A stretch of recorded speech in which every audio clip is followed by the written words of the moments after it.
Aboriginal and Torres Strait Islander people are advised that this film contains images of people who have passed.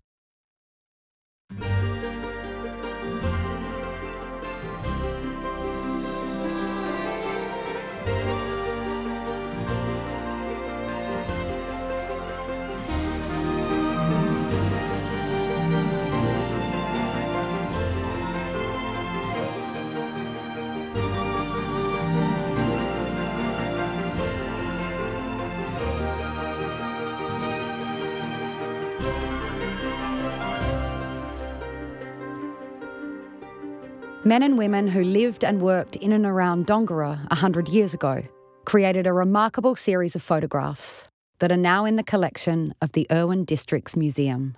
The images caught by William Wilton, Thomas Reynolds, Percy Carter, Charles and Kit Ellery and others provide us with a visual tapestry of life in this rural community from the 1880s through to the late 1930s. Well, Percy Carter was the most prolific in the earliest part of the 20th century. He liked to photograph, and he was part of the elite in Dongara. Percy Carter photographed events such as garden parties and introduces us to the Dongara Town Band of 1893. It's through these photographers' lenses that we also find a postboy in front of the Russ store, join a school class, and visit the Dongara Football Club in 1910. So the early photographers, and particularly ones like Carter, the images were very staged, and so they were of affluent families, and they were very posed and quite beautiful and stilted.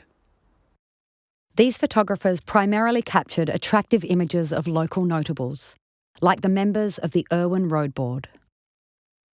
They photographed families, weddings, and residents of the Dominican Ladies' College, the convent which was to play so important a role in Dongara life for 70 years. Which is what makes the images by William Wilton all the more remarkable and compelling. My aunt dragged a suitcase out from underneath one of the spare beds, and she showed us all the glass negatives that were standing upright in this suitcase. My grandfather was a very private man. He had 12 children in all. One of them died at 2 years old, so there was 11 to raise still. Very much a man's man. He would speak quite openly to his sons, to his nephews.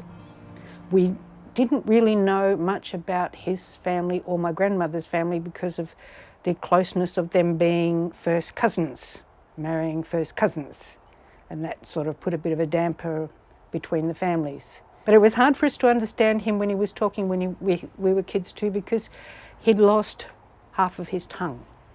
I think it was possibly due to cancer, I can't be sure, but you had to listen very carefully when he spoke, and if you didn't pick up what he was saying the first time, he didn't necessarily want to repeat what he was saying. So as kids we were told to stay away.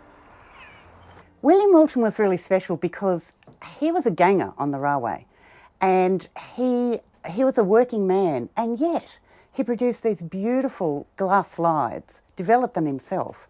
And the slides depict the people that he lived with. They were the working men and women on the railway and on the farms. And they're this gorgeous glimpse of life, a working life at the turn of the century.